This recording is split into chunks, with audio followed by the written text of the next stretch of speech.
For the past few months, I've been completely hooked with this 4-year-old game called Infinity Kingdom.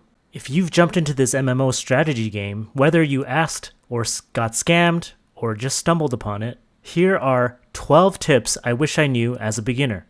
The first thing to decide upon is what platform you play on.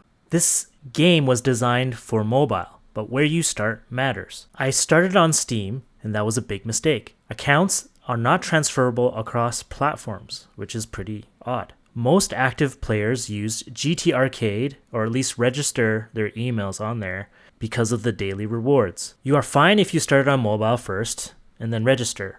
You do get daily freebies, and that adds up over time. For the currency, the lifeblood of the game are the green gems. They let you get almost everything in the game. So my caution to you is to spend wisely. The game is generous, but you can't just throw it out like spare change. I think the second most important currency are these purple shards, the soul fragments. You need them to buy immortal fragments and unlock key skills, but the skills can't be refunded.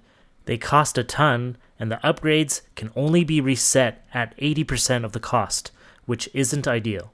A quick market tip: if you don't unlock a character, or if you do, shards, buy and sell at a 1-to-1 ratio.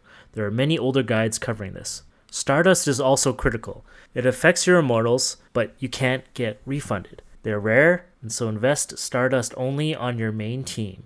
For other resources, experiment, make mistakes, follow your heart. You can bank your daily energy rewards. I've saved up to 4 days at once. Any longer and it will disappear. Here it says 57 days, but it's not true. Once the timer hits 56 days, it will disappear. You need to ensure that you claim this bottom here first, and then never touch the top. Then they mail you the missed reward. You should always be building troops, but this is double for your bowmen. Trust me, back rows are always bowmen, and later in the game they become more costly, so build them early and often. Ruins and exploration can be tedious, but worth it. People usually stop at the second scout reward, but the clue timer keeps going, so you can keep getting free stuff way past when you complete the entire map. Probably common knowledge, but I discovered bookmarks very late in the game, but they're super convenient because the map is quite large. You have to manage them manually, but remembering coordinates is tough, so use them. Most likely a lot of players already know this, but you can reset talents indefinitely and for free. I was scared at first to reset, thinking there might be a cost. This makes it way more customizable, but it does require more micromanagement to make most of all the skills with cooldowns. There's a way to extend the contract builder past the 24 hours. This tip works well until the building timer starts exceeding 24 hours. So in this example, my main builder still has 17 minutes left until the training grounds is complete. And my contract builder has about 10 minutes left and is building the Spearman Barracks. So what I want is to have the contract builder to be building the wall, since it will be a longer timer.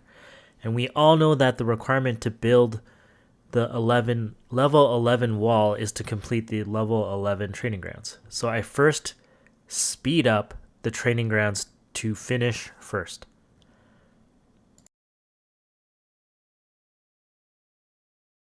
And when that finishes, I'm just going to lock in the main builder to a smaller timer, like the Shieldman Barracks here.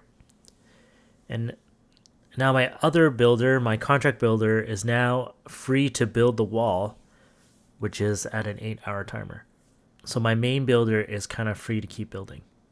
Again, this tip only helps when building timers are under 24 hours, but it's also useful for the long upgrades like the castle ones that take up to 3, 4, 5 days. The next set of tips is more intermediate, and I want to emphasize that you should play however you enjoy. It's situational, and everything here is just my personal opinion. There is a meta when it comes to Immortals and teams, but as a free-to-play, you make do with what you get, and that's part of the fun of this game. Fire teams are considered the free-to-play because it is the easiest in terms of access. You can get Fire Immortals without spending gems or soul shards. Earth teams rely heavily on Zenobia, who you either have to buy directly or try to get via the RNG Golden Path Earth Immortal puzzle piece. Also, people like Alexander. However, he costs gems in the market once you unlock him. Lightning teams can work well without the key units and is what most players go with, but Genghis Khan is meta right now because of his skills that apply wounds, and he can only be purchased, or you can get him through RNG like Zenobia through the Golden Path. I'm kind of glossing over the water team. It's because it's the team that you start with, and some people just stick with that, but usually you want Merlin and Dido. Wind, Dark, and Holy teams tend to be more pay to win. The only consistent way to get the Wind Dragon shards is through the arena. And the most efficient way to spend it if that way is getting the gold 1 rank. And usually that can be difficult because you will be competing against people who might pay to win. Dark and Holy teams require a lot of money since you need the VIP level to be 15 to even get access to the dragons. Regardless of what team you go with, there are 2 or 3 useful free-to-play Immortals that you should consider. Hippolyta has a good skill against bosses, preventing them from doing their big attacks, and as a free-to-play is the cornerstone of all fire teams. Quinn is great with his wound debuff and boost attack speed, especially useful with Haribel and Alexander. Both Hippolyta and Quinn can be farmed through Mysterium stage. Don't sleep on Yoshitsune. Not game-breaking, but very effective with Hippolyta on bosses. Ability boosts damage on targets below 50%. I think Nobility is looked over for most players. Infinity Kingdom is built around attacking other players. Some players do this just for resources, but Honor is crucial. At each level, you get a boost in your army stats here, and every advantage counts. It is quite hard to get more army. Each level boosts your army stats slightly, and every advantage counts. I sometimes use this double-edged trick with moving around the map and Blood Rage. So during Blood Rage, you can't bubble or move. However, you can relocate and then hit a player and not be affected by the Blood Rage. So as long as you relocate first, you're kind of free to attack other players or be in Blood Rage.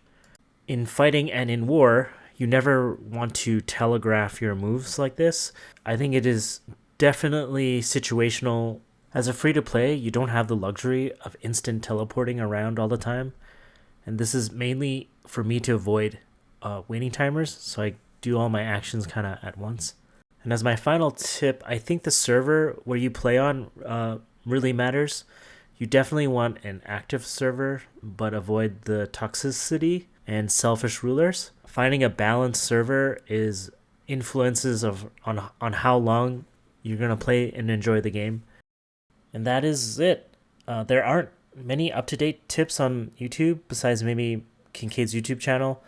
There's still an active community, whether you got scammed into it or not. However, a very pay-to-win game, being a free-to-play player, you're at a disadvantage, but I think you can enjoy if you have a good clan. As always, thank you for watching, and may this day be the best day for you.